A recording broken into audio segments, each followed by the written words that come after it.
Thank you, everybody, for coming, and thank you, everybody who's tuned in online. I'm Heather Chaplin. I'm director of the Journalism and Design program, and I want to welcome you to our event, Gaming the Financial System. Very quickly, thank Irwin, Chen, and Kimberly Lightbody for doing the hard work of organizing the event, Mark Singer for moderating, and the Knight Foundation for making any of this possible. Very quickly, Journalism and Design started out 3.5 years ago as an undergraduate program. Today we've expanded into a hub where we do public events, convenings, we do research and publishing, and we host learning events for professionals. The basic idea is to use design processes for solving some of the complex problems of 21st century journalism, as well as to imagine new forms for telling the complex stories of our times, like making a game out of corruption. So with no further ado, let me introduce Mark Singer. He's been a staff writer at The New Yorker since 1974. He is the author of several books, most recently Trump and Me, published in 2016, and including what's got to be the greatest blurb any book has ever had, which says, "Mark, you are a total loser, and your book and writing sucks." From Donald Trump himself. Thank you. Thank you, Heather. So I in turn want to introduce the panel here, some familiar to you perhaps. Immediately to my right is Jim Mintz, who has been kind of a hero of mine, even though I've known him for many years. He's a private investigator. He's been doing that for more than 35 years. He's now the CEO of the Mintz Group, a global investigative firm that specializes in tracing assets. And in addition, he teaches investigative reporting as an adjunct professor at the Columbia Journalism School. To his right is Irwin, Chen, also probably familiar to many of you in the room. He's the design lead for the Journalism and Design program at the New School, and he is also director of visualization design at the Mintz Group. And finally, Josh DeBonis is an award-winning game designer and president of BumbleBear, vanguards of the new arcade. He's taught game design and development at Parsons, the New School, and the NYU Game Center, and his design credits include Killer Queen, Merryweather, and Kleptocrat, the game we're here primarily to discuss. I want to mention my own experience with Kleptocrat just briefly. I've played it probably 100 times. And as Donald Trump says, I am a total loser. It's not a confession, it's a fact. And if I also want to mention that if you see me wiping my eyes tonight, it's because I have an eye condition. I've gotten over the mortification of, sorry about that, Jesus, of being such a loser. But anyway, I want to start really at the beginning because that makes the most sense. Jim and Irwin, I think when you began this, you wanted to create something that was a reflection, that was a system that was that felt real, that was based on a real system too, a system of moving money, laundering money. I know because I talked to Jim and Irwin about this that one of the really part of the foundation of Kleptocrat is a project that the Mintz Group undertook years ago called Where the Bribes Are. Jim can best explain that and perhaps tell us how that evolved into Kleptocrat, how the foundation of that led to the game. Yeah, we created a map of corruption where we took all this data that had always existed of the hundreds of corruption cases that have been brought by the U.S. government. And that data existed in kind of dusty lists and text. And we would be curious. We're a global firm. We're doing this all over the world. We'd be curious about whether how many of these cases involving corruption have been in Nigeria?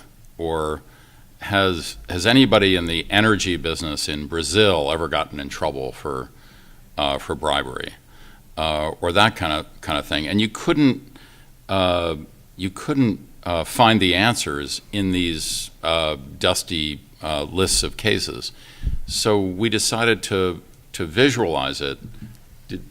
Are you able to see it? So that you could go to China, for example. You could mouse over China and see that there'd been a number of cases involving corruption there. Or look at just the energy sector and see where those cases had been.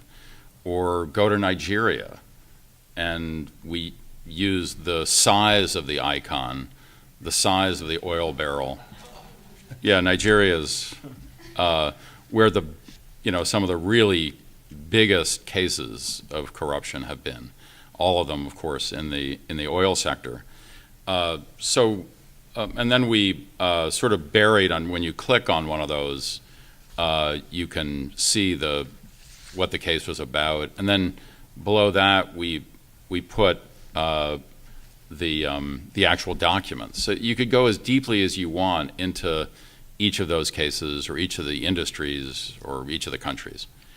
And all of that was interesting to us because so much of our work as investigators is about corruption. And then that was also kind of the roots of this game we created. So this was, kind of an interactive visualization where you can go on this playing field we've created and play however you want, look up whatever you want on it. So it's interactive. But so it kind of put in our heads the idea that maybe we could fully play with data someday and create a game. And that was somewhere in the back of our heads. And then in the course of this, looking at this same material, as Mark says, this was sort of the roots of it, we kept coming across these really funny stories about, not so much about the corruption, but about how these corrupt officials hid the money. And so we were sort of collecting string for some years about the mechanics of how you hide the money. The story of the president's kids from one country who were trying to get these gold bars out of the country, and they went to the airport to get them through security. And I guess their servants had carried the gold bars to the airport, but when they got going through security, they had to carry them themselves. So for the first time, they were picking up these really heavy bags. And the bags of gold bars were so heavy that they couldn't lift them up onto the security conveyor belt. And so that caused a ruckus, and they got in, the spotlight hit them for that. We heard a story about a lawyer in London who got raided by the police, and it turned out he was hiding all the secret stuff from this dictator in the wood paneling behind his fireplace. So they sort of took apart his office and found the secret documents that he'd hidden behind the mahogany. Just stories like that. A story about an architect who had gotten the president of a country in Asia thrown out of office because the architect was the one person who was aware that it was the president who was building this mansion for his mistress, and the architect was bragging about his famous client and the cool mansion that he was building, and in effect revealed the secret that nobody else knew, that it was the president behind the mansion. So we kept hearing these funny stories, and because we had already started to visualize corruption, we started to think, wow, maybe these stories add up to something gamey. So at what point did you two actually have that first conversation? I think you mentioned earlier that you have some of the whiteboards. You say you have images? Yes, I do. If you want. We were connected through that project, and this FCPA project, and so I was I'm sorry, what is that acronym, FCP? Oh, it's the Foreign Corrupt Practice. Oh, yeah, okay, right, okay. So I actually went back and found some original.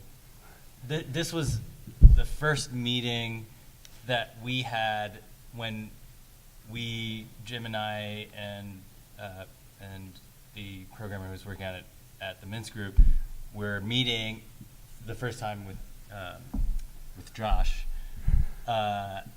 And this was what Jim wrote on the whiteboard about the key things that we wanted to accomplish in this game, that we didn't want to lose these ideas, and we wanted to capture them in this process. Well, the germ of this is when we talked about this the first time a couple of months ago.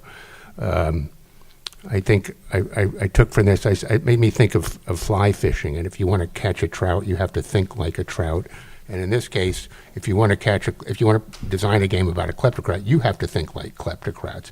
Right. Would that cause any identity confusion, by the way, along the way? I think that is a possibility, but yeah, you don't have to answer that. But I think I think people who play games very often embody the characters that They they're do. playing, and I think that's what's fascinating about this is it's more interesting to think like the crook than it is to think like the policeman, right? Well, so the protagonists in the game, there are two really. There's the player, and there's the investigator. Right. And were those total abstractions to you? I asked Jim at one point, is the investigator your alter ego in some way, or do you identify when you're in the design with actual experiences you have had following dirty money? Yes and no. The interesting thing is that there are various actors in the world who investigate corruption and money laundering. There's people like us, and some of the kind of stories that we uncover are close to our heart. But there's also prosecutors and bank auditors and investigative reporters, and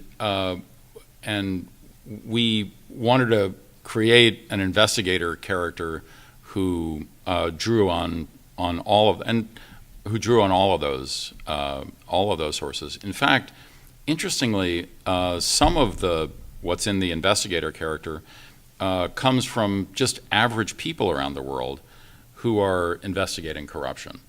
For example, we put in one of the moves that the investigator makes is sort of taking note. One of the things that can get you busted in this game is wearing a watch that is, say 100 times worth 100 times your annual salary as a public official. And we get that from the fact that there are these websites around the world now where average people are paying very obsessive attention to their public officials' watches and doing blow-ups of the photographs of the president or the general or the oil minister at some party wearing a very expensive watch that he shouldn't be able to afford. Or tail numbers of jets, I think you've told me. There are people who get their binoculars out and watch the private planes arriving in airports, and there are dictators, going on shopping sprees in Geneva or Hong Kong, who are spotted doing so by these. They're called plane spotters, and then they put those photographs of the tail numbers online. I actually follow a Twitter account of somebody who tweets every time a kleptocrat's plane lands in an airport. So like you'll just see a list of tweets of so and so dictator of whatever country just landed in Geneva or whatever. So those That's And how many followers does this person have? I'll find out. But I mean, it's presumably a lot, and that there's a critical mass of this. Yeah. So that when you incorporated that into the game, this came from your general fund of knowledge, or was the existence of these basically amateur sleuths something that you were already aware of through your own work? Yeah, we pay close attention to those, for example, those plane spotters, because we're often ourselves trying to track private planes, and we've learned that they're a valuable source for us. So, in a way, these various investigative elements, though they don't necessarily talk to each other every day, are all part of this sort of puzzle of that pieces fit together. Investigative reporters put things in the newspaper that help prosecutors. Prosecutors file something that my class at Columbia investigated the oil minister of an African country and reported that there seemed to be under the table relations with a Chinese company that this mining minister had. Years later, the FBI indicted the mining minister for taking bribes from that Chinese businessman, and he was convicted. So that's reporters, prosecutors. Some of that was based on exactly these kinds of citizen elements. So it's important to us. We're making a kind of a point about how the world is really waking up to kleptocracy, that is, rule by thieves, and that if maybe our game might encourage more of that. Is there any degree to which so you would say the development of Kleptocrat, which has been going on for some time, it's just a coincidence that the current administration materialized? Complete coincidence. Yeah, we did. We started this years before he was even Right. Okay. So.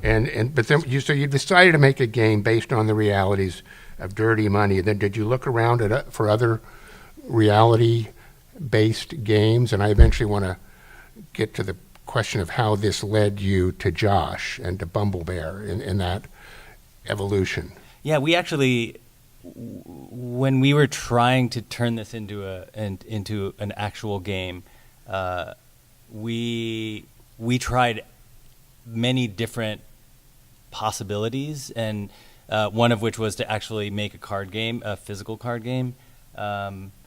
Another idea that we had based on the research of John Mintz, Jim's brother. One of the dead ends that we ran into was which I don't think many people know about, was this idea that we were looking at how the stories of different kleptocrats and how they progressed from Act 1 to Act 2 to Act 3. This is abstracted from real stuff. That's correct. Yeah. This is just our kind of summaries of these are different kleptocrats' storylines, and we're thinking, oh well, maybe there's something that we could drive the player through these different story arcs, and there's always this kind of beginning, humble beginnings, and then in Act 2 there's always this rise to power and accumulation of wealth, and then something happens that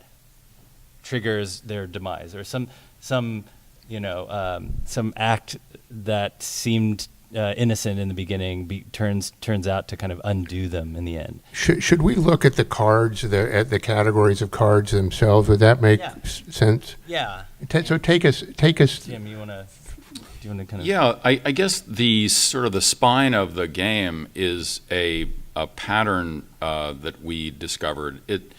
That everyone, I guess we studied 30 or 35 different corrupt officials at the sort of president or general or oil minister level, and we discovered that every one of them went through these 6 sort of steps. that are, I guess, we think of now as kind of classic to hiding dirty money. First, they find some opportunity to take money under the table. Second, they hide the money or create some kind of structure that separates them, anonymizes their connection to the money. Third, they move the money into the structure, some of which is through the banking system and some of which is through cash and gold bars, as we talked about. Fourth, they network with family and friends and lawyers a lot. Not one of the kleptocrats we studied did all of this money hiding themselves. They all had help. And there's features of each of these that are kind of interesting. For example, with that, when we undertook this study, we thought we would find lots of accountants involved in this asset hiding, and we found almost none. I guess corrupt officials don't really trust their accountants. What we found was layer upon layer of lawyers, and offshore lawyers in the hometown of the kleptocrat, lawyers in Switzerland, and so we just discovered a lot of these sort of patterns. Fifth stage, is to cover up your tracks so that, and there's sort of a cat and mouse game with some of this, where investigators start to look at what you're doing, but then there's various things you can do to cover it up. And finally, of course, since it's no fun for this dirty money to sit in a structure and gather dust, the kleptocrats brought the money out to have fun with, and bought mansions and went shopping with it and bought thousands of pairs of shoes and so on. So that pattern allowed us to create a sort of a world around each of those sort of 6 steps. Yeah, and that's I don't want to lose Josh in this whole process because what we started to do was even though they're called steps, they're not necessarily sequential, and you do have to begin by getting the money in some way, but the way that you proceed through the middle game varies. It varies. It's non-sequential and right. Do you want to show the game or? Yeah, we can do that. I think it might make sense after we talk through some of the way that it was built, because from our sort of scenarios and a kind of those cards were kind of embodied in these kind of options that you begin by taking money, but then you can decide to recruit someone first, or you can decide to structure your money first. This is quite beautiful. Is this your handiwork? Is it? It's a combination. Yeah, we did it collaboratively. Yeah. This was an early prototype that we made, a tabletop prototype. We played kind of like a board game that we used to investigate sort of some of the very core mechanics of what this game would be. And so we just started. I think this actually this was built as we were playing the game. So we started just in the center. This is a better example. So we started with just in the very center, that the podium there, and that was the only space. And then we said, from here, who are you going to go to next? And so it looks like your options at the beginning were: do you get a fake passport, or do you talk to a willing lawyer? And there were various ramifications depending on which you did, and that kind of built out into this decision tree. And we would just add additional circles with other content as we played. The other thing to note is that you start in the middle, but you work your way towards the loot on the edges, on the 4 edges. So that's kind of how we started thinking about this. It was like you're in the middle, but then you have to make choices and decisions that get you to those end goals. So, Josh, was this Terra Nova for you, or did you have some feeling for this that it was based on experience? Or Yeah, I think this is a typical process for me. Usually when I start a new game, whether it's a digital game or not, it always starts as this tabletop version where we're improvising. Like we didn't establish what the rules were for this game. We just said, let's start playing. And I acted almost as the computer, and I said, I think Jim was playing or Irwin was playing. And that's a really dumb question, but Sure. literally, where were you, and how did you? Sure. Yeah, we were in the conference room at the Mintz Group, Right. and I think it was the three of us as well as one or two other people on the project. And how long could you keep this up at any given work session? Hours and hours? I think we'd go about 2 hours at a stretch. Yeah. Okay. 2 to 3, and but I think I would say a lot of that would be starting with just some discussion about what are we going to do, and then we would play the game in an improvised way. And so we wouldn't know what the rules were to start. I would just say, what do you want to do that's fun to do, or that represents the system that we're trying to represent? And Jim or Irwin would make a move in the game. I would tell them the consequences, and we would think about if that worked well. And then we would just end the session with a debrief. Right. And right from the beginning, there was a kind of double game going on, and almost a tension between the two. On the one hand, Josh would be saying to us, "Well, would it be fun for us to try it this way?" And in a way, I would be pulling in another direction, saying, "Well, that's not really realistic. That's not how it would work. That's not how money laundering would work in the real world." So we were trying to do something that would be that would reflect reality, that would be reality based, but would also be fun. And right from the beginning, on these tabletops, I remember, there'd be times where I would say, "Well, the way money laundering works," and I would give some incredibly complex, example, and Josh would just look at me like, "That's just not playable as a game. It's not fun." Well, get more specific about that. I'd like to know. But why couldn't that be built into the architecture? Well, I think because some of the stories that Jim would bring up might just be too complicated to represent in the space that you have on a card, or in the information that a card in a card game or in an iPhone game like this could convey. And it's also just a very complicated process. In that, like, as we're designing a game like this, we're trying to create a core system that reflects all the things that can happen in the game. And so if there's one specific event that doesn't fit within that system, it could add a lot of complexity to make the game a lot harder to learn and less interesting to play than if it's something that fits within the structure that we're already building. Yeah, this is not a bad example.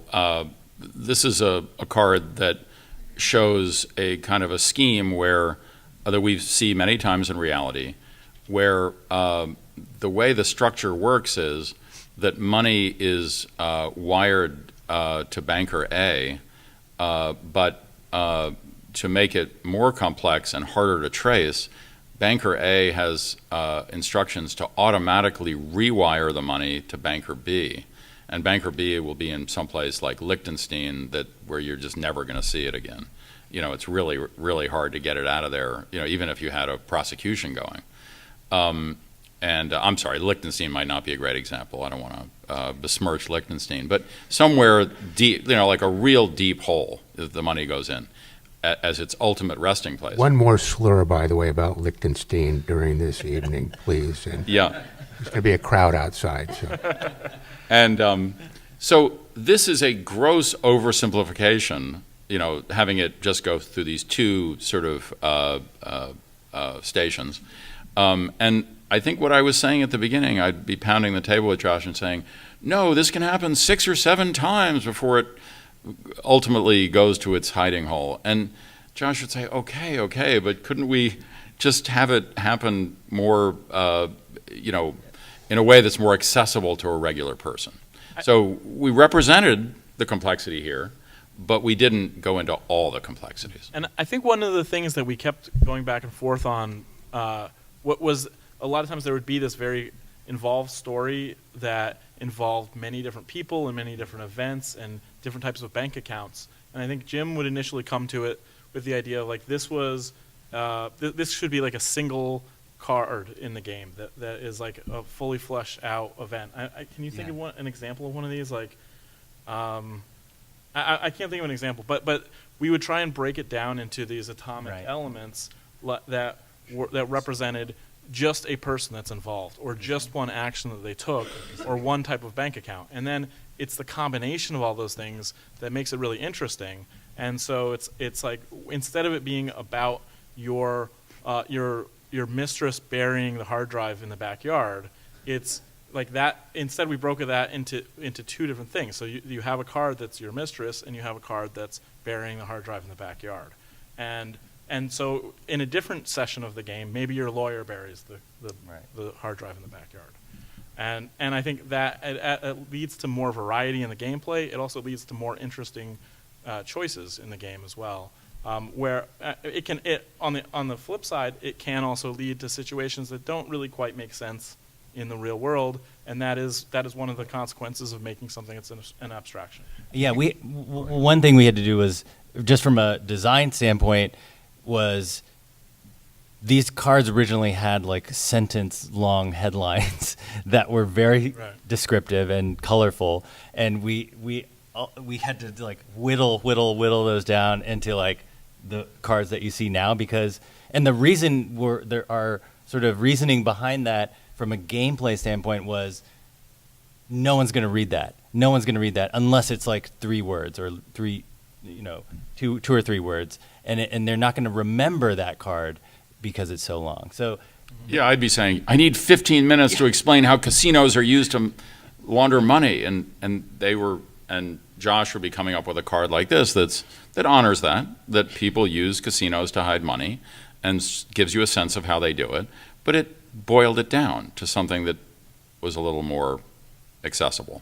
We did a really interesting study of other collectible card games like Magic the Gathering and Pokemon and Yu-Gi-Oh! Like looking at Netrunner, what are the types of cards that work well in those games, which they're representing something completely fantastic, but they try to make it as clear and as accessible to the players. And almost always it's a noun. Is something that we found. It's something concrete and tangible, and so that's why. That's how we ended up with something like casino chips, where it's a tangible way to think about the casino, even though the process is actually much more than just the chips, right? Right, and that's the art in the kind of the words that you do select on the card, not just the headline. Like this headline uses the quotes, which is kind of it's a convention you see in Magic and some other games where there's somebody talking and it kind of suggests this scenario of why are you traveling, business or pleasure? Oh, that means you're at the airport. Oh, that means you're trying to kind of use that as an excuse to go somewhere, et cetera. So without having to describe that entire scenario, because you don't have time to do that. So, and the other thing we decided to do was to kind of abandon the pretense of continuity. Like, the first move you did, you recruited your mistress, but she doesn't show up, like in this other card. We just decided that wasn't realistic. Like, we couldn't maintain that and the expectation of continuity. And I don't think it suffers because of that. And similarly, early on, I think we debated whether it should be based in a map of the real world or not. We looked at some other games I remember looking at 80 Days, which is a game that does take place on a map of the real world. Say that again. A game called 80 Days. Yes. And we really liked a lot of things from that game, but we felt, trying to think of why exactly. I think the reason we moved away from the real world map is because these types of actions happen digitally, via air travel, and I mean, so the space and like spatial elements just are not really a factor here, not so much. And so we thought it was more about the relationships in your network, like the links between the various people that you know and your various assets, more so than physical proximity. And that's how we ended up. We did actually have, I think we had a version that was on a world map, right? Yeah. But then we quickly got to these types of network maps that they were inspired. Who's that artist? Do you remember? Yeah, Lombardi, Mark Lombardi, he's actually an artist, and he was famous for. Okay, I will have to Google that now. These are beautiful diagrams. He's actually an artist who diagrammed systems of corruption, and I believe he did. Let's see. I mean, if you just look at his, these guys. Wow. So he was really the initial visual inspiration for the design of the game. But even though it I got to tell you, that is even more beautiful than your dog. Oh yeah, yeah, it is. But the game doesn't look like this, unfortunately. But this is where we started. Like, I can't remember. We initially thought that it might look like this. Yeah, we wanted it. We to, didn't really know what form it would take, and I mean, some of those early prototypes look a lot like this. Yeah. I mean, not as beautifully rendered, but this is actually very George similar. W. Bush, Harkin Energy, and Jackson Stevens. So this is a map of the links and relationships between people and companies, et cetera. We're not necessarily looking at a corrupt scenario here. No. Okay. But they, you could see the sort of influence there, and then and then the next kind of, this was towards the end, I believe, right? Like, this is when we decided, okay, these are the elements that we want, and so the other factor we're not talking about here is risk, and I think at one point Jim came in and said, there are risk factors that influence your decision when you recruit somebody or do a certain thing, and you do them not just for positive or there are positive risk factors and negative risk factors, and that's kind of what you see here in these tokens that represent, for instance, you recruit your golfing buddy because he's really loyal, or because whatever you've done some business transaction with him, but their risk factor is that he tends to go on benders and will expose. So were you trying to achieve some simulacrum, I guess, of real life where you would feel that risk, where a player actually is so into the game that emotional switch trips? Maybe that's a question for Josh.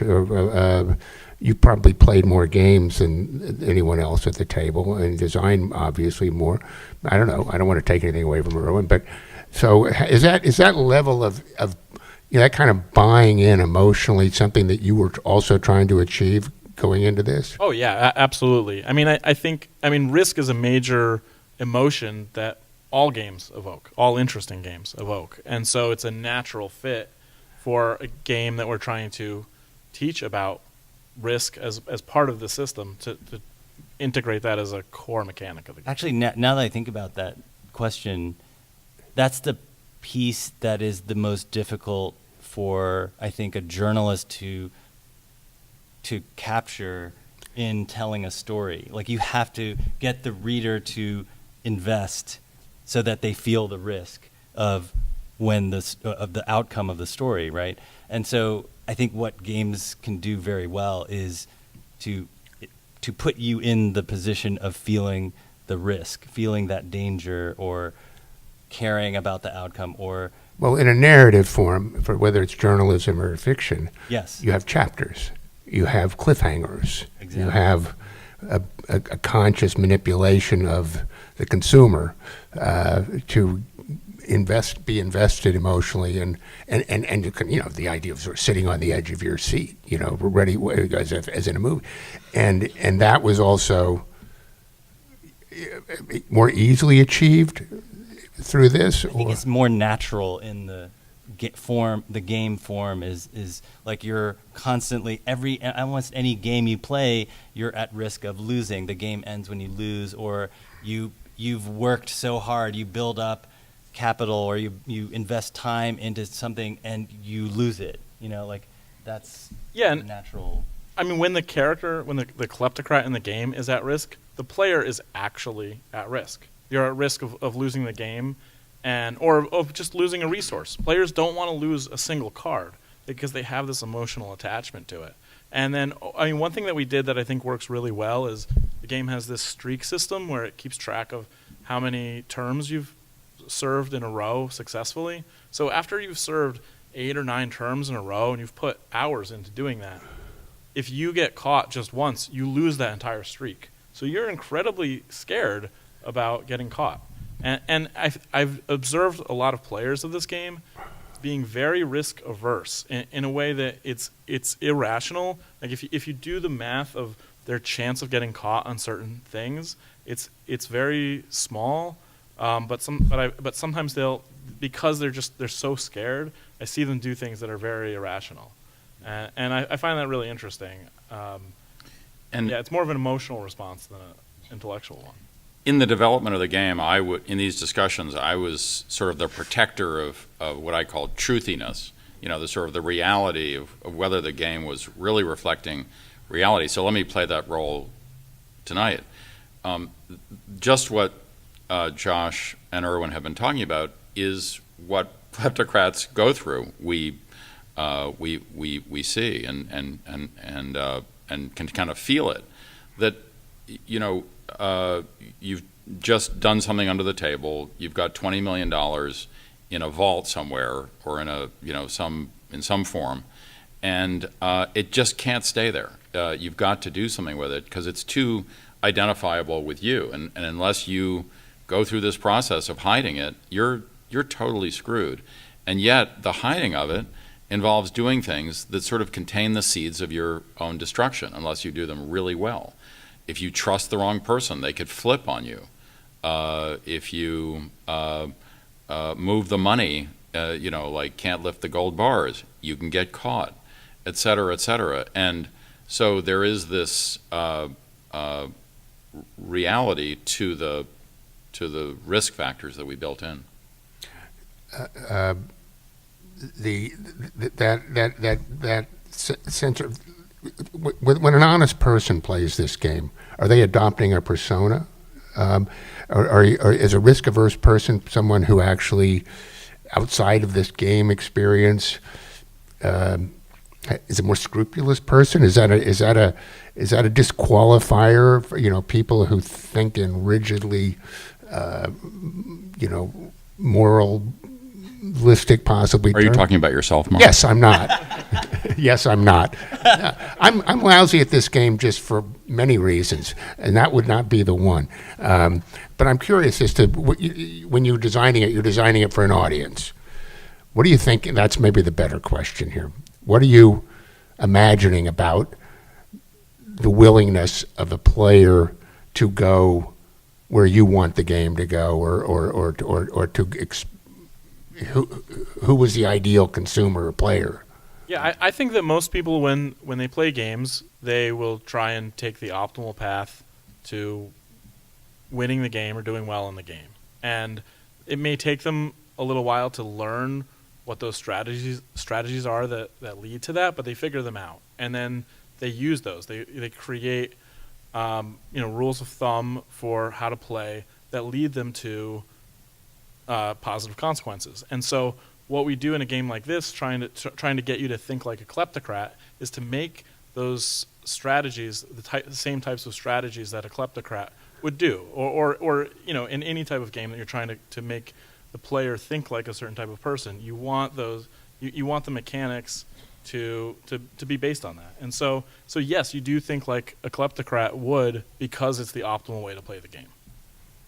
Yeah, I do also observe when people play the game, there are so many different styles, and it reflects their personality too. I think like I've watched people, they go through the game without trying to accumulate money because it would expose them to risk, right? Like, and that type of strategy is a way to play the game. It may not be as fun, it may not be as quick or whatever, but then there's people who know how to maximize their positioning so that they can gain more wealth and win more rounds quicker. This is another question mark where I think you can tell from some of our answers that there was some tension on the team. Right. And we may, as we were developing the game, have had different answers, each of us, to the question you're asking, who's the ideal audience? And there was some tension around that, and the seating arrangement on this panel, reflects that tension. I was on one end, Josh was on the other, and Irwin was caught in the middle. And so I remember many discussions where I would say, or Josh would say, in effect, my people aren't going to like that.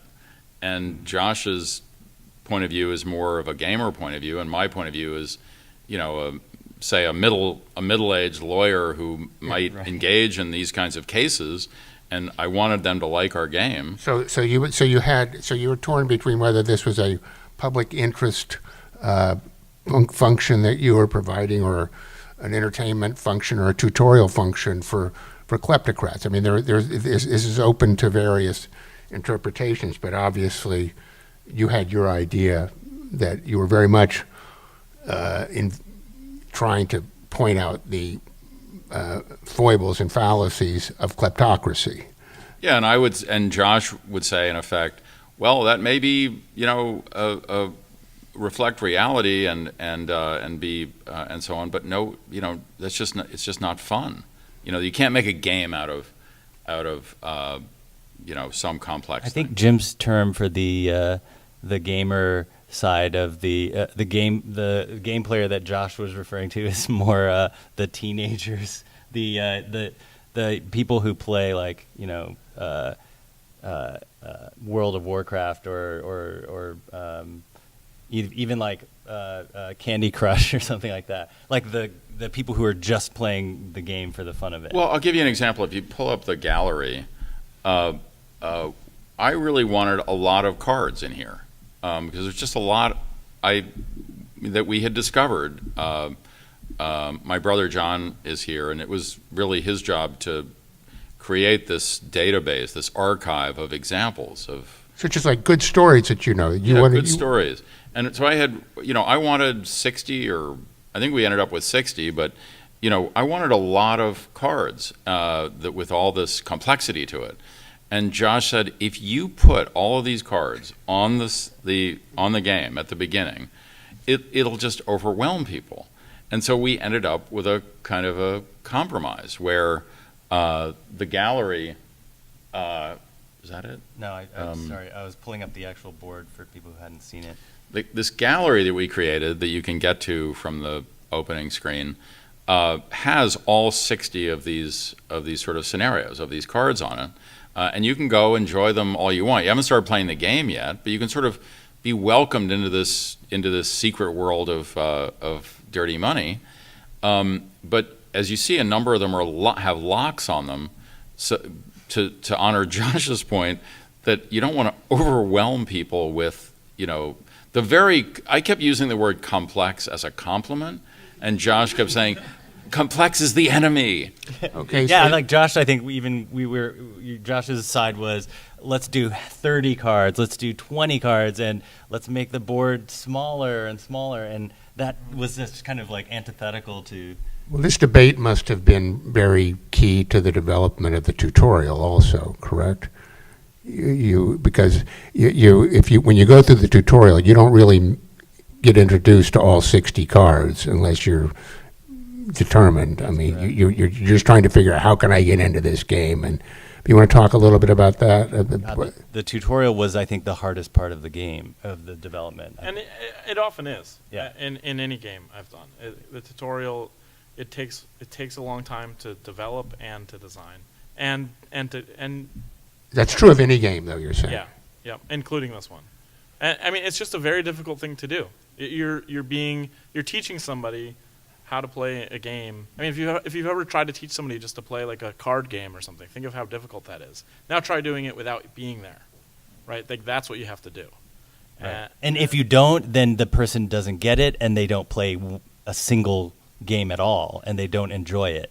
Well, there is a tendency that we made a real decision about how to play this. There is a tendency of people to ignore instructions and just to dive in and play. And It's a rule, I believe. Yeah, a rule. So, and the younger you are, the less you tend to read the instructions. So we did these play tests where we would watch people, young and old, experienced with money laundering or not, say, look, here's this tutorial over here, and people would just ignore it, and they would start playing, and the game is complex enough so that it's very, very difficult to play without the tutorial. And so we made a decision. I'm sure it's not unprecedented in gaming, but it was important to us, which is the first time you open this game, you have to go through the tutorial. I'd love to hear any audience reaction to that, because we knew it was going to bum out some youngsters who play a lot of games because they don't like to go through tutorials, but we felt we had to do that. So I think what really solved the problem for us is that Irwin designed a tutorial that is sort of, we hope, fun to play. It's almost like you're beginning to play through the tutorial. With guardrails, in the beginning. But I think the thing about young people is that they'll just play, and then they'll start banging on it, and they'll start coming at it, and they'll keep doing. They have much more patience or persistence. Just for my curiosity, define young people. We had a what was he? Was he fifth grader? I think he was like in fifth grade. Our best playtester. He beat the game the first time he played it, and he was like, I think you need to make this harder. And no tutorial. We didn't even have a tutorial yet. A fifth grader. Yeah. So when you say you tested this, what were the settings for testing it? Where'd you find this fifth grader, and was he in your office? And did you have to do a focus group type of right. I mean, that's a standard game development practice, is to play test often and get. So Josh has a network of people, and also we reached out to our own. And one of them brought their teenager. Yeah, one of them brought their son, and who was incredibly good at. Yeah, so we did a number of tests at the office where we would just bring people in and get pizza and just have them play it and get feedback. We brought it a lot of times to this event at the NYU Game Center called Playtest Thursday, where there's other designers there that playtest and critique it. And just showing to our family and friends. I think that's also something. I mean, that's and other experts. We did show it to other people that know about the topic too. But I think the thing about playtesting is that is maybe foreign. And no, I don't think it's foreign. It's similar to drafting a story, putting it in front of different people, getting edits, getting very honest edits, and it's a very painful process that has to happen, and has to happen honestly, because otherwise you go out with a game that and you're like, why isn't anyone playing it? Why can't people make it past the first board, or etc. I mean, there's things that you learn that you. Jim, were you frustrated by this part of the process because you kept going back to those things that really happened, and whether they strike a player as implausible or irrelevant then becomes vexing for you? Or is that not an issue? I think without Irwin, we might have really gotten frustrated with each other. But Irwin sort of has a foot in each camp. And there's one other a player in this scenario, my son Jack, who's in his 20s. And the funny thing is, I call Jack a lot, and he really helped us with this. And what I would always say to him is, you're not going to believe what Josh has done. Josh wants to do this. And my son would talk me down and every single time agree with Josh. Yeah, Jack was super instrumental that way because, like, not everyone can. And that's literally how we got where we got, is my son telling me I was wrong. Well, I want to congratulate you on your humility and It your was ability to accept humbling. constructive criticism. What worries did you have before the launch? I mean, what were you thinking about with of all the, speaking of scenarios, what was keeping you up at night? Well, let's talk about the sort of subheading on the game. We call it Kleptocrat, how to hide dirty money. And it's a kind of a spicy phrase that really worried us. We liked it. We were sort of fell in love with it as a phrase, but it also worried us. And what we were worried about is that people might think we were encouraging kleptocrats or teaching them how to do this. And so what we did about that worry is that a couple things. We put a statement into the sort of about column, which is also on the front of the game, sort of an about section, where we said, hey, don't forget that all of the kleptocrats whose stories we based this game on got caught. So it's sort of like, feel free to use these moves if you want, but they all got caught. That was important to us. And then we also played it with some people who, regulators and financial cops and so on, who we were afraid of their reaction, and their reaction was kind of the opposite. That this game would be great at bringing attention to the issue of kleptocracy, and if, kind of the spicier the better. I'm dying to hear more about this. So who were these people, if you can describe them a little more, and people that you've worked with on cases, people that you know in regulatory agencies that you can just call up, and did you bring them in the way you would anybody else you were testing the game on? Sometimes we had to go to them. They only would do it sort of off the record. They didn't want their agencies and so on to be involved. But they really liked the game and gave us some other examples. There are things in here like... Did you change things based on the feedback from these people? Yeah, somewhat.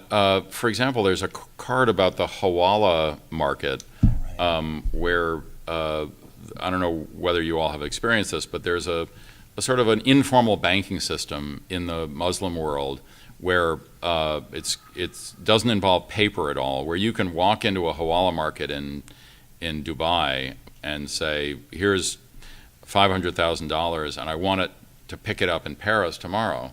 And they don't physically take the money to Paris. They just have an associate in Paris give you that same amount, minus a fee, it's like a banking system. Right. But it drives the law enforcement people crazy because it doesn't leave a paper trail. And so it's kind of invisible. Is it always inherently illegal, Hawala, or is it No, just legitimate? It's legitimate, Right. but it's just off the record in effect. Right. And cryptocurrency and so on. These are things that and casinos. These are the kinds of things that drive the anti-money laundering people crazy. Well, they would tell us, you should put in a card about this. You should put in a card about that to make it, realistic. If I were sitting in the audience during the Q&A part, I would ask this question, and if I'm out of my lane, just stop me right now, but I can't help thinking about the real world we're experiencing in the headlines. I went to talk to Jim and Irwin about this a couple of months ago. I wrote a talk of the town piece for the New Yorker. I wrote most of it, and we got bumped a week, and then I came up with, I wrote a different lead that was very much sort of blindly referring to Paul Manafort, but didn't name him by name. And by coincidence, the piece came out on a Monday with a date on the cover date of the following Monday. And the following Monday was when Manafort got indicted. and it was just. But I'm wondering if you get feedback from people who are sitting here watching this real drama that's unfolding in Washington, and are excited by this, or if they think that this is informing them about what's coming next, or whether there's any connection at all in the minds of players. Well, funny you should mention that. We have this sort of 6-step pattern, and when I read the indictment of Manafort, I was like, oh my God. It followed it to a T. Yeah, it followed it exactly. We actually have. I don't know, you want to just play a minute of it? Yeah. So I made a sort of editorial. Manafort allegedly enlisted some of his relatives to help. The indictment says he got his daughter and son-in-law to pretend to live in the real estate he was buying. Step 5 is covering up your secret money. Manafort allegedly lied to his accountants and to the federal agents about the funds. He used multiple passports, and he, quote, developed a false and misleading cover story, unquote. Lastly, Manafort allegedly brought the money out to play. The indictment says he, quote, used his hidden overseas wealth to enjoy a lavish lifestyle in the United States. I guess sometimes a game can help you understand the news. And that was sort of the end of this thing that the Washington Post asked me to do, sort of explaining the Manafort. This was in the last 2 or 3 weeks, right? Yeah, just a few weeks ago. To explain Manafort through the Kleptocrat game, because it was such a match. The odd thing about this game is the challenge of spending the money. I mean, that to me is the, and just the term enjoying the money. Maybe it's just me. I hate to shop. I don't want any more stuff. Is it really enjoyable? I mean, I don't know what I would do if I were a kleptocrat. I'd be stumped at the last step. Do I really have to spend this? Can I just sleep on it? Those are the most successful kleptocrats, the ones that actually don't bring the money out and play with it, or it visibly. I think that's what one of the things we also learned from our research. They use it for other things like consolidating their power, things that are invisible to outside of their countries.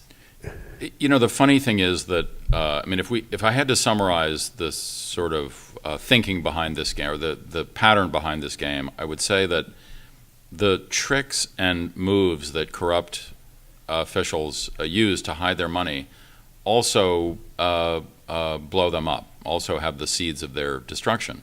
And Manafort, like many of the people we've studied, invested a lot of the secret money in real estate, and real estate is a good example where mansions and fancy places in London and so on that these corrupt officials buy, and many of our cards involve real estate. Real estate is very difficult to own through a sort of an anonymous structure, and all sorts of crazy things go wrong when you try to hide that you are the owner of that mansion, and so the shell company in the Caymans that's supposed to pay the utility bill forgets to pay it, or the bill sits on the Cayman's desk for too long, and they cut off the power in the mansion, and the refrigerator starts to smell, and the neighbors start to complain, and so on. One of our real cases involves a butler in a $20 million mansion who doesn't get paid like $1,000 in back wages and blows the whistle on the owner of the mansion. And that's real. And so we made a card out of that. So, it's Oops, sorry. It's a game. Are there other reality-based games out there that are doing anything like this per se? Or have you found that people playing off the news, playing off or sort of our current preoccupations, especially as it used to be, there were years until 30 years ago, businessmen were not rock stars. They were, nobody thought about them. They suddenly became sexy. Nobody, I didn't know a single person in college. I went to college in the 19th century, but no one ever said he or she wanted to become an investment banker. So you have a new consciousness about this, and it seems to me that greed is which is always there, is more with us than ever. So is this spawning similar games that you're aware of? We've definitely looked at different games out there that are trying to do the same kinds of things based on real systems, and they're either very they're out there. They're not very many of them, and the ones that are out there are either difficult or not playable or not replayable. They're not fun. And I think that was one of the lessons, or one of the goals of this, was to actually keep this playable and something that you would come back to and try over and over again. And in order for that to happen, you have to engineer it to be fun. I think it's a major challenge with this type of game. I think most of the time, and having made other games that have failed in the same way, most of the time there is a Jim in charge or a Josh in charge, and not an Irwin to moderate those two sides, right? And so you will see games that are trying to convey a topic, and they are just too heavy-handed and are focused just on the content and the information, but are not very interesting as a game, or vice versa. So what about games that are designed with a purpose of progressive social goals, that they're aimed in that direction?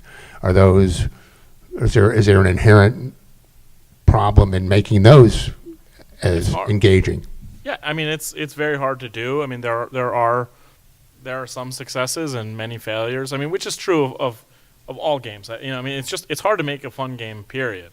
But to make a fun game that also has an agenda, it's an additional challenge. Also, an additional constraint that can lead to some really interesting ideas. Like this game, for instance, would never have happened if we hadn't had these very tight constraints of what we're trying to convey. I actually think you could make this game. You could make Kleptocrat in 5 or 6 different ways. Like there are aspects that you could come at this system and get very different games, and you would just it would shed different light on, and you would have different problems with each kind of variant. But I think I think the constraint that we built into it was actually, like John said, very, very. So there's not going to be a 2.0 where you then overcorrect for things that you rethought. To be determined. I think we would love to. But you'll have to tell us whether we've succeeded at this sort of balance between having Kleptocrat be helpful to sort of show you how to bust kleptocrats on the one hand, a very serious sort of mission, and on the other hand, being fun to play. The other games that we have looked at are often very serious of purpose. I mean, Sandra Day O'Connor, the former Supreme Court justice, made a game about something, about how the government works or something. Yeah. Believe me, it's unplayable. And so there is a good deal of that. And then, of course, there are games that are really games that are just barely touching reality, that are about Nazis or something. So you can fall off one way too dry, or the other way too goofy, and I think successful games come from a sort of a balance there. I would like to plug Josh's latest upcoming project in this realm, because and I'll let you talk more about it, but it's one of the reasons that we wanted to work with Josh, is that he was working on this game, which I think is extremely ambitious, but does the kinds of things that we're trying to do. in a different way. Do you want to play it with Yeah, the audio let's off? play it. While- With the audio off? You don't need yeah, while I'm describing it, or low. But yeah, it's Merryweather, which it's a game about the Lewis and Clark expedition. So while it's based in 1804 and not really related to current economics or politics necessarily, it is grounded in reality. And we did a lot of researching the primary and secondary sources to come up with the content, and really thinking about, in the same way Kleptocrat makes you think like a kleptocrat, this makes you think like an early 19th century explorer. So talking about, or like encouraging the player to use strategies that embody those types of skills that Merriweather Lewis used. I don't know if I've even said it's about the Lewis and Clark expedition. So you are Lewis of Lewis and Clark, and I think this is one of the things that kind of led us to working together. This is a project I've been working on in my spare time for a very long time. I mean, it's been a long time coming, but it's coming out very soon. We just submitted it to Steam, so it should be, as soon as they approve it, which might be as few as a couple days, it should be online on Steam. Can I just ask you one question about this, because I've read about it, and one of the things that we kind of had in common with this game and the development of our game and your game is that you have to kind of boil down the system into oh god, you have to take this very complex system and then decide which faces of that system you're going to show to the user or player, and allow them to manipulate or expose to them. And in our case, you saw those 6 steps and the risk factors. But in Merriweather, there's like 5 or 6 traits or characteristics. Right. So there's 5 facets of Lewis's personality, which are leader, soldier, diplomat, scientist, and melancholy. And those shape the types of actions that you can do, the types of decisions that you can make in conversation, and very much shaped the game in the way that take, move, enjoy, cover up all shaped Kleptocrat. I mean, Right. It was the same type of process of identifying what are the characteristics that create this type of character or that type of character. And I wanted to ask you about melancholy, because that says so much, I think, Right. about this person. I mean, so it is a significant part of Lewis's character. I mean, he dealt with depression. His writing was often very melancholy. He was an amazing writer, and you can see in his journals there are lines that or entries that are very melancholic. And Jefferson, who he was very good friends with, described him in that way. And so it's in every decision that you make in the dialogue trees. It's a very dialogue driven role playing game.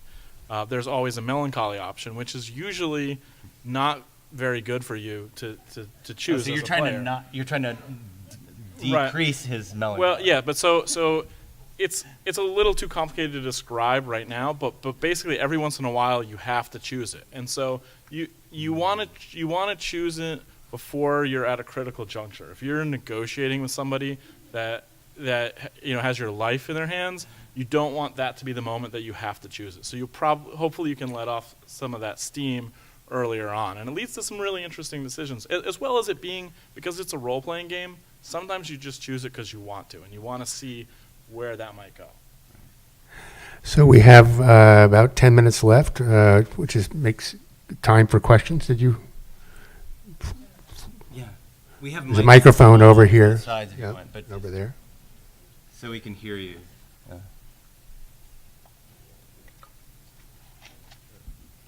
Hey, my name's Ben. I also design games. I've used Josh's resources and network and some of my own sort of games for change attempts. And one of the things we always deal with is one of the things I really liked your conversation today was the sort of confront between the truthiness and the gaminess of a game and a situation. And what that often leads to is sort of situations where you don't know how to measure success. It's like if it's a very good game, then a lot of people play it, but maybe the truthiness doesn't come through. So I kind of wonder how y'all are thinking about success with this project and how you're measuring that and balancing that. Wow, that's such a good question. It may fully stump us. We wanted a bunch of people to play it. We've had about 5,000 downloads, and we had sort of set our sights on numbers in around that range and kind of hoped for that. So we're feeling good about that. We weren't looking for this to go viral or something. You're giving it away. And we're giving it away. So that reflects our sort of public interest thinking about it. But I guess one thing that we also think of as a mark of success is that the folks who really do pursue kleptocrats, some at NGOs, some in regulatory agencies, have been playing it and liking it, and the sort of the compliance community, as it's called, has been very favorable to it. So on the truthiness side, I think we're feeling that it's had some modest success, and on the gaming side, I guess this is from our Twitter feed the day that we released it. This is one of the more gratifying pieces of feedback from the first screen of the tutorial. I think, and judging from the conversations that have been happening on Twitter and with compliance people, it hasn't let us, I think, anyone down. I think people have. It's fulfilled the goal of increasing awareness, and I think, having talked to people who've played it extensively, some of whom are in this room, they're under. I was curious as to whether their understanding of the machinations and the system that we're talking about came through the game rather than just playing the game as a game, and I'd love to sort of hear more feedback about those takeaways from playing the game. And I've had a number of peers who are solely interested in it as a game talk to me about their experience with it, and I know that they're playing with it. So I mean that makes me comfortable with how it comes across in that light, and oftentimes giving me additional feedback, of things that they think that could be improved in the gameplay, and they think it's interesting that it's political and but don't particularly. That's not why they're playing it. They're playing it because they might know me through one of my other games or as a colleague or something like that. I guess one sign of success that is beginning to happen is that people are asking us if we can come in and use it to train people. And put on a class about how to spot kleptocracy and how to bust it, how to go after it. And if that's the direction we go in with this, I think that would be a sign of success.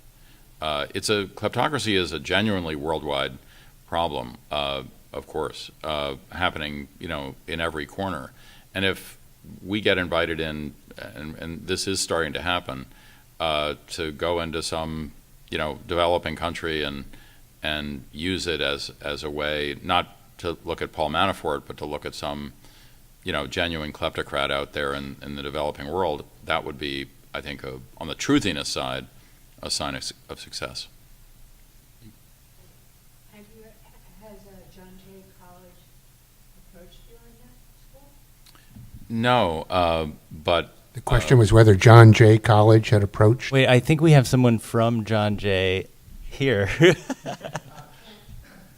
Cannot speak in that official capacity, but I will surely let some of my colleagues that work a little more closely in this area know, because that is an interesting kind of connection. I'm an English professor there, but I'm also going to out myself as having won 48 times in a row. I think it's super playable, Josh. It's a really exciting game.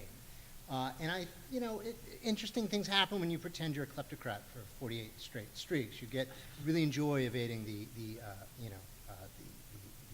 investigator. That said, what I think is brilliant about this game is that it, in contrast maybe to Merriweather, and other games that I know of, which is basically trying to teach you a historical scenario, this is really about a system of relations. I think that's really interesting. And, I know that it sounds like you guys fought over how much to abstract or not, but I think in a way it's successful in this regard, because I could see this being useful as a really useful yet fun half day in the compliance community to just let people understand these are the way things flow. I might suggest that you could take the hard work you did about how to make the cards work with each other and stay playable, and just swap out different cards for new faces that are a little closer to reality. So I'm hoping for a Trump administration expansion pack one day, but that's up to you guys. Yeah. We're thinking like that too. Go ahead, go to the mic, yes. So you guys, let me get over here. So you guys have talked a lot about the game from the point of view of the player and the kleptocrat, but obviously part of the pushback is the systems that actually are working against the player, right?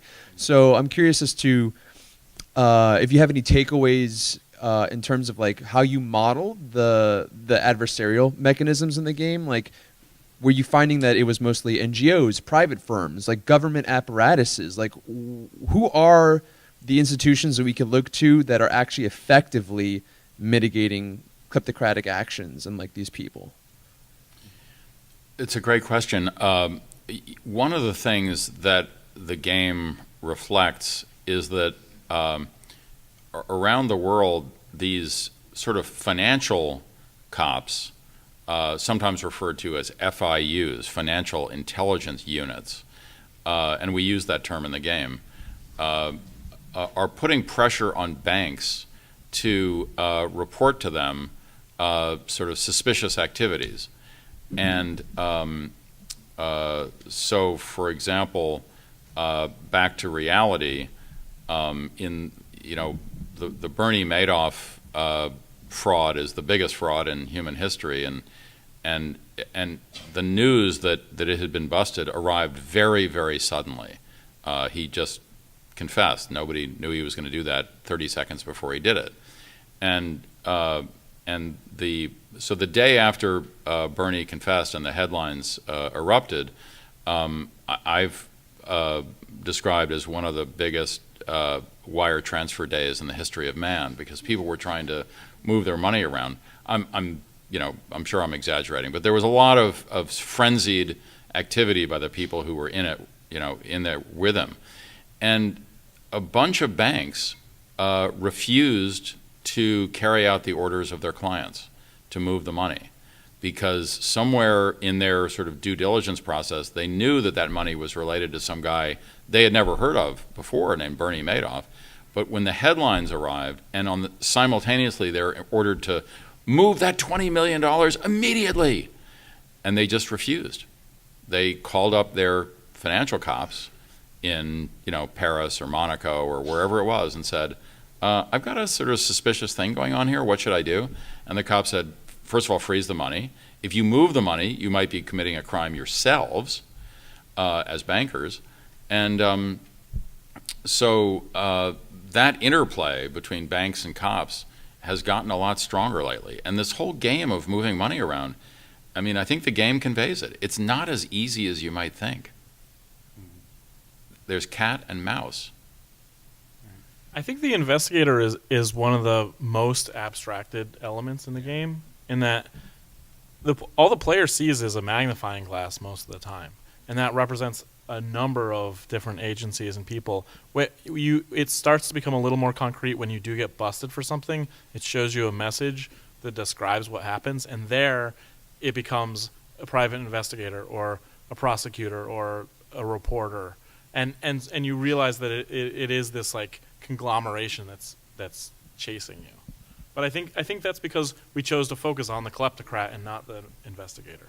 So we had to abstract that. In fact, we did at one point. We wanted to have many different investigators that it would be different levels, or we had different ideas, and they might have different behaviors. And it was interesting, but we ultimately said, well, that's not the focus of the game. Let's abstract that. Yeah, we thought of letting you play either as the investigator or the kleptocrat. It just sort of got out of hand. I mean, it was just too much. And we thought it was more interesting to play as the kleptocrat. Hi, I have a question.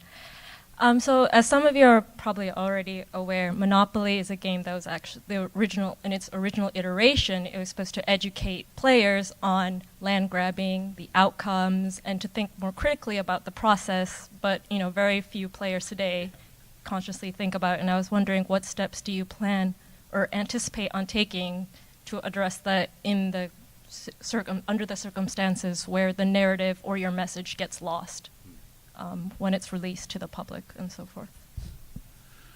Wow, that's an interesting. I didn't know that about Monopoly. So it sort of went to the dark side, and because we all enjoy grabbing each other's real estate, I guess. I guess the feedback we've gotten, we think has been in line with our intent anyway. But I guess that is to say, gee, this looks like a great way to understand this evil thing that's going on and work against it.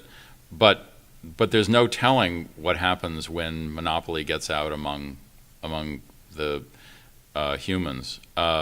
So I sure hope that people don't rub their hands together on the other side of the world and decide this encourages them to steal money from the public. But I guess it could happen.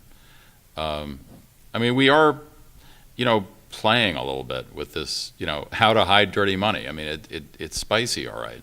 So we're flirting with that, but in a way that we hope just attracts attention to stopping this evil, not encouraging it. Well, I got to tell you, as someone who is only busted in this game, it doesn't make me think that I could succeed on the dark side. That might be my own limitation, but it seems to have a pretty clear intent in its conception.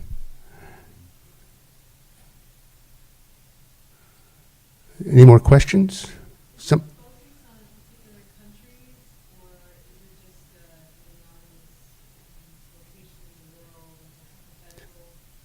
So the question was whether you focused on a particular country or what? I didn't hear the rest of the question.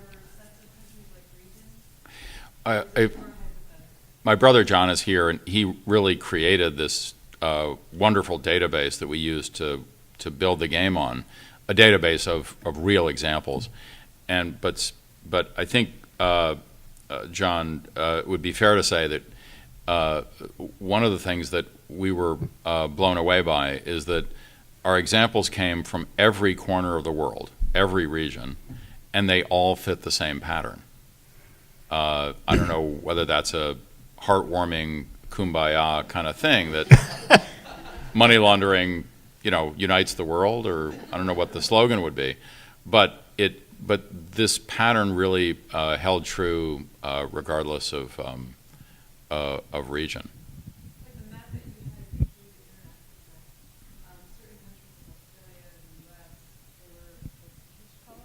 Oh, that's the. There's no legend. I'm sorry. There's no legend for that map, so I'm not really sure how to interpret that. That I think you're talking about the FCPA map. Where the bribes. Where the bribes are. Oh, sorry. That's a different. I was trying to see the connection between how that map influenced your design of the game. So this map, yeah. This map. So like there are a number of countries, like again Australia, the U.S., where it's this tan color. Like what is that? There's no legend, so I don't really. Right. know. Basically the red is the intensity of the red corresponds to the amount of Right, penalties that. I'm were just settled. surprised that, well, we're so squeaky clean. Oh, but that's because this is an American law against bribery in other countries outside of the U.S. Yeah, so Australia would be a fair comment. take the U.S. out of it because we're the ones, facing out. It's the American Foreign Corrupt Practices That's Act. right. Yeah, but there are many people who have looked at this map and said, "Come on, guys, South Africa or Australia, is not an uncorrupt place, and yet you're telling me there have been no cases of corruption." Right. And which is, I think, your point. And the answer is, yeah, that not saying it's not corrupt. We're just saying that the reality is that there have been no cases involving, brought by the U.S. involving Australian corruption. And I think there are people who've looked at that and said, gee, that's a hole in the net. Maybe something should be done about that. Maybe there should be some cases brought about one of these peach-colored countries. And more power to that point. I mean, maybe especially the U.S., especially and also in light of what we've seen in recent news. That's the reason why that stood out to me. Yeah. And so does Kleptocrat represent the U.S.? Like, is this an accurate map of what's happening in Kleptocrat, or is the U.S. Also represented in as far as what's happening? Yeah, so I would just say it's not an exact match. I mean, we're sort of saying that philosophically the roots of our thinking came out of this map, but I don't mean that literally, what's on this map became the But case. that the map is rooted in a database. That's correct. Yeah. But the stories that are in Kleptocrat, the iPhone game, are a separate set of stories from different rulers from different countries. There's not a direct relationship to this. I'll give you one quick example. In cases from every region of the world, we found that the Kleptocrat entrusted this sort of secret project of hiding the money to a particular kind of person, a travel agent. Wouldn't have thought of that before it came up in this pattern, and I don't know exactly why that is. Maybe, one example is Muammar Gaddafi sitting in Libya, and he, went to the person who'd been moving him around the world, his travel agent, and got her to also help move the money around, allegedly. So maybe that was it. This is just somebody in your hometown who has international connections enough to move you around. Maybe they'll know, a Swiss banker or something. But in any case, it is a fact that travel agents come up a lot in money laundering, and I don't think anybody had ever said that before. So if you were looking around for how to bust kleptocrats, that would be one of the patterns you'd look for. Another would be lawyers, and various other things. But I just think it's interesting, heartwarming, whatever, that the patterns hold true across cultures and regions. Do we have time for one more question? One more question. Yeah, I just wanted to get back for a minute to the issue of the truthiness issue. And for a long time, I've been interested in how to use forms like games or even just toys that people play with to really get at complex stories. But as you were saying, if you really try to show people the full complexity, it's just overwhelming. So I was wondering what you thought after this experience, the implications were of this sort of form for journalism. Yeah, I've been thinking about that a lot, and one of the barriers that we got over because we're not journalists, that it's hard for journalists to get over, is that we fictionalized it. And particularly in an era where the term fake news gets thrown around, we create a character in here of a spoiled daughter or a mistress or whatever. I mean, all these are invented. I mean, they're based on reality, but they're fictionalized. That's hard for journalists to do. So I think there are other ways to gamify things, and I think journalists are starting to play with those ways. And I think we're a sort of a participant in a bigger movement of sort of reality-based games or games for change or whatever one wants to call them, and journalists are participants in that movement. But there really are barriers and complexities to how you do it. As a journalist, it just seems to me that's the last thing you want to do right now when you're being accused of unjustly, I think, of inventing things out of old cloth. But I think that there is a possibility out there that you could take these data sources, for instance, like the Twitter feed that reports when a kleptocrat's airplane is landing in an airport, and there are ways that you could apply game mechanics to those sources of data that are dynamic and updated. For instance, the guy who introduced Jim and I, his name was Kevin Slavin, and he worked on a game called, or was it? Well, I'm not sure what it was called, but it was for the Discovery Channel Shark Week. And what he did was they put transponders on sharks that were just roaming around the globe, and he created a game based on the actual position of real sharks in the world, and players could play those against that live source of data. I think journalists can do similar things because the data is there in it, and if the data is trustworthy, there's a way to make that data come alive and participate with it, or to interact with it. That somebody should do. And it just seems like gamifying information, maybe not going all the way to fictionalization or winners and losers or points, all of which I think is hard for journalists. But gamifying information, including in the ways that Irwin's mentioning, I really think are part of our future. I want to thank everyone for being here tonight, and those who are watching it online. Thank you, Josh, Irwin, Jim, and thank you, the New School, for having us.